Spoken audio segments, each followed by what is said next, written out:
Today I'm doing two new embed molds. One is a heart, and it's kind of a fancy shaped heart, so I'm kind of excited about that. And the other is a shamrock. And I learned from one of my customers, and I didn't realize that a shamrock is only 3 leaves, not unlike a clover, which is 4 leaves. So I actually have both in case you could want one or the other, but I am at least happy to know that I have learned that an actual shamrock is just 3 leaves. So this one's got 3 leaves. Anyway, these are the 2 molds that we're going to demo. I'm going to use the recipe that I provide whenever you buy one of my molds. It's a recipe that I highly recommend that you use because I know that it works. It's found on Soap Making Friend as a public recipe, and you'll get a QR code so you can go in there and change the amount if you want to, or switch out an oil. But I do recommend that you stick with my recipe. On a simple embed, like the simplest being like a circle or a square, you can get away with using other like softer oils or something. But anything that's even semi-complicated, particularly my Bigfoot mold, which is very popular, it has the arms, it has the legs. These you have to make sure you use my recipe. Okay, so let's just get started. First thing we're going to put in, I always do my hard oils first to give them a head start on melting. So that's our cocoa butter and our shea butter. 2.4 ounces of each of those.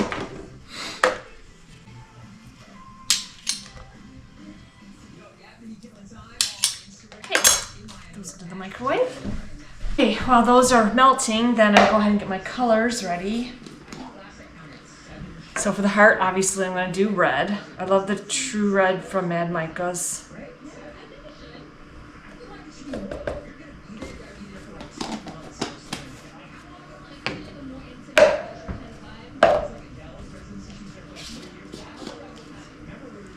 And I'm using Envy for the green.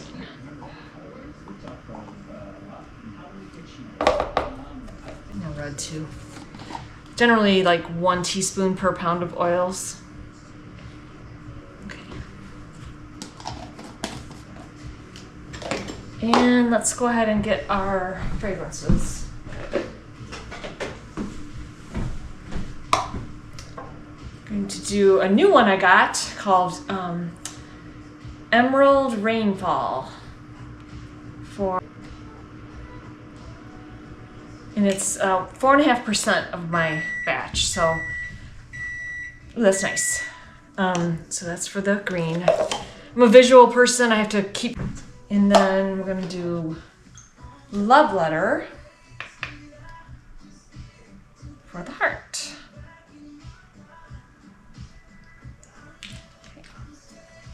Okay.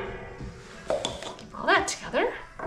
These are nice and melted, so we'll go ahead and get our coconut oil, palm oil.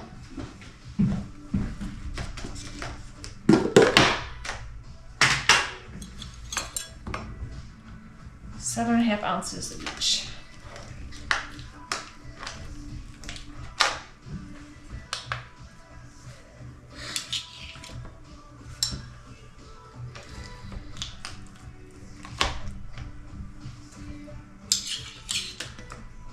Palm oil. The palm is the one that I'll switch out from time to time. I'll go from palm to a tallow, generally duck tallow.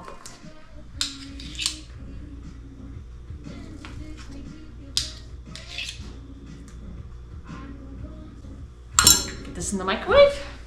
Okay, while I do that, I'm going to get my sodium lactate into my bowl for my lye mix. And I do that at 1% of my batch. So we're gonna do about half an ounce, 0.4.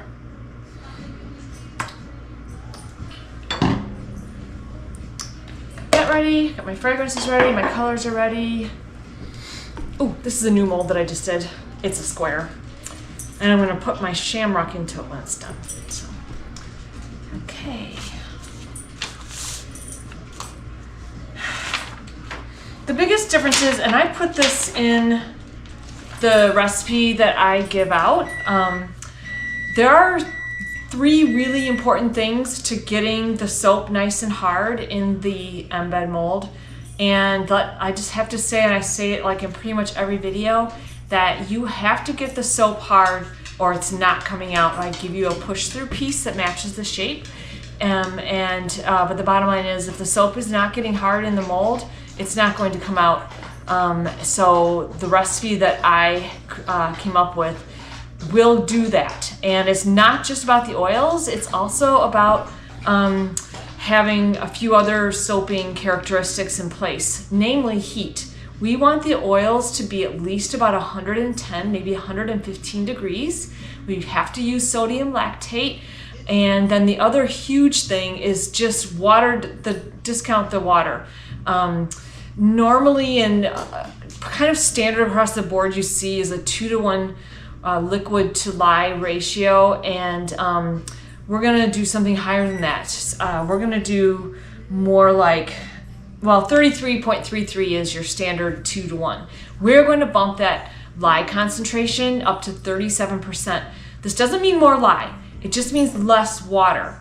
When you have a small batch of soap, it doesn't get hot enough to harden. That's the problem. And you'll see that whether it's in one of my molds or one of the ones off Amazon or anywhere else, any kind of small batch project has a harder time getting hot enough. So we're gonna help it along with regards to getting the oils hot and using less water, and using sodium lactate, and then of course using a recipe that is conducive to getting hard. So having a decent amount of cocoa butter in there, or shea butter, and coconut oil. These are oils that are hard at room temperature. This is what we want in our soap as well. So anyway, I'm gonna stir this and check the temperature, see where we're at before we add our other oils and also our goat's milk. I have to go grab that out of the fridge.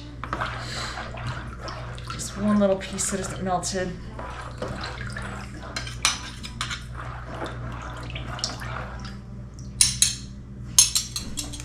Okay, let's take a look. Yeah, so my oil temperature right now is 147. That's a little hot, but we're going to be adding some things that's going to cool it off very nicely. First of all, we need to get our olive oil in here. That's 7.5 ounces.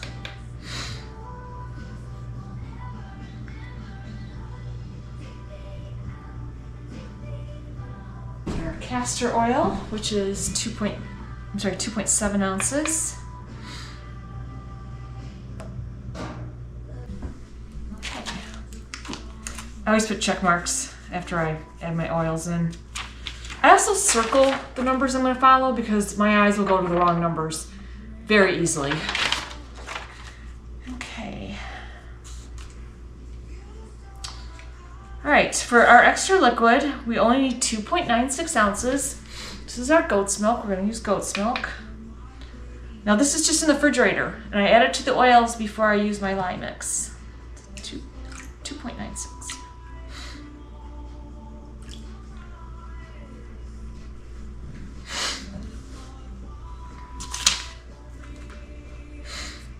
And we're going to give it a good hit with the blender.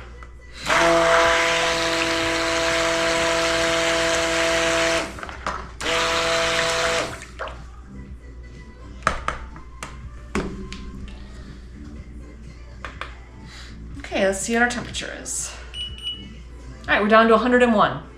I'd actually like it a little warmer than that. Another thing I should just say is I'm actually gonna go ahead and pop this in the microwave just to warm it up a tad. These measures we're taking to get our soap batter to harden up nicely will mean that it sets up fast. So you have to be ready. All right.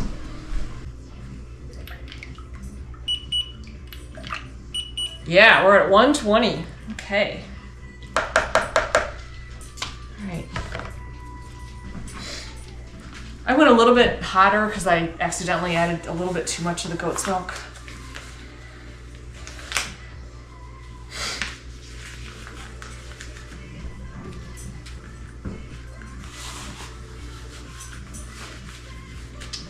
Okay, as you see, I've switched to my safety glasses. We're gonna measure out our lye mix. I master batch my lye. This is a 1-to-1 ratio, and it's really nice because it always is at room temperature and ready to go. When I mix up a new batch of my 1-to-1 lye, I do it when everyone's asleep, the dogs are in the other room, I wear a respirator mask, the whole 9 yards. I have a fear of the lye flakes getting on something. So even when I just regularly make soap, I make sure my entire island, the section of my island is clear. But when it's still making lye time, I kind of really go extra. I don't want to think about lye flakes getting somewhere. So anyway, because it's 1-to-1 ratio, and Soap Maker Friend, on the recipe that I give you, it is not master batch because many people don't do that, but you can easily go right into the recipe online, click the button to master batch your lye, and it'll calculate exactly what you need for your extra liquid and your lye mix. So what we need is 8.43 ounces of lye mix.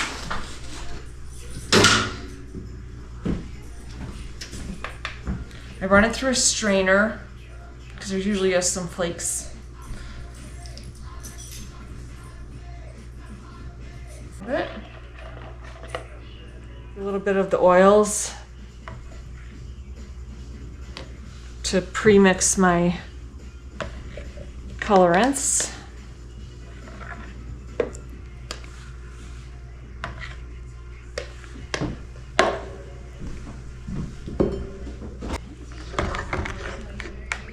Burp the blender. There's not a lot in here, so.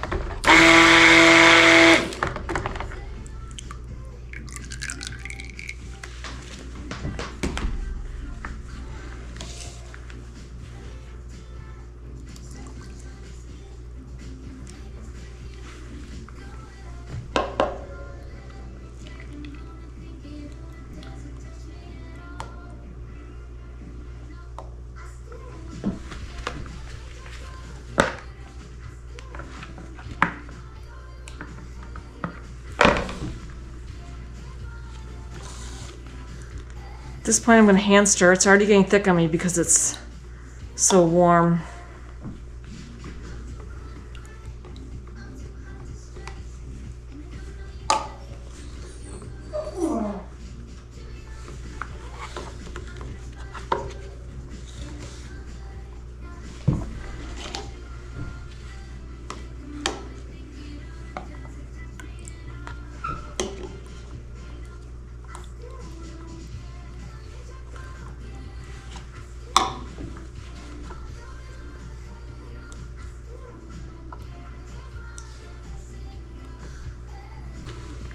Ooh, this one's thickening up. All right, we're ready to pour this guy.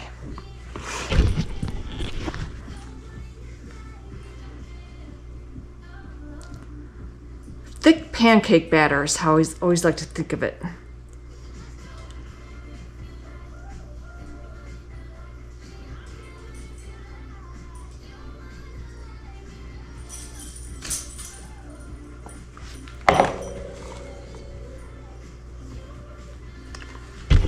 Yeah, I made too much. I always make too much.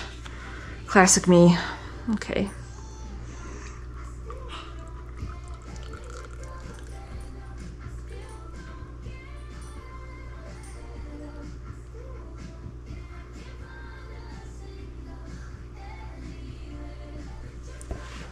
Okay. And there we go. More to follow after tomorrow. Again, I'm loosening the edges, looking to break that seal. And you can kind of hear, you can hear it if you listen. I'm not going to catch it on the video, but I can hear the sound as I peel away. I'm going to take my trusty little pad, put it against my stomach, line up the edges on the bottom, see if we can't push them out.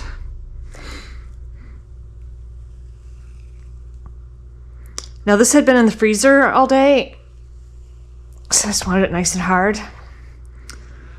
And then I let it sit on the counter. Usually I let it sit like 15 minutes, but this was actually on the counter for longer, probably like a good half hour.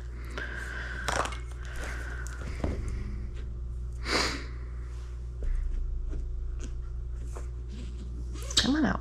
There we go.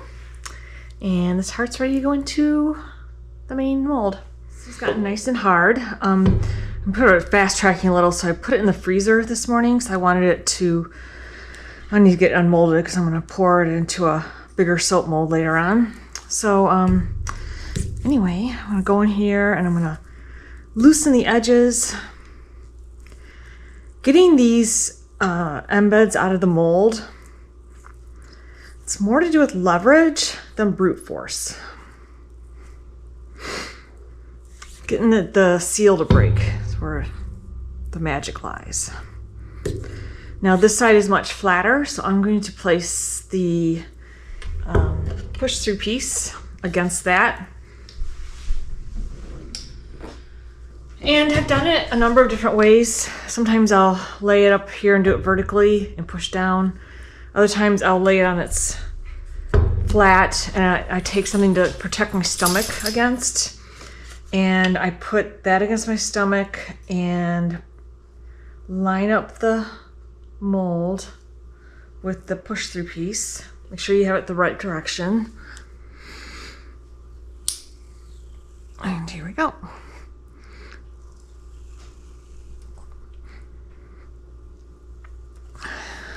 It's coming.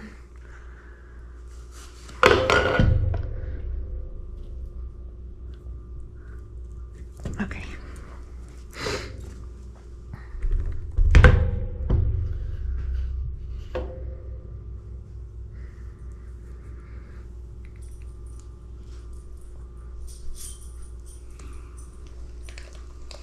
Yeah. And it was like it was being a little hesitant. It was resisting me, but then once the seal popped, it just, look at it, just slides right out.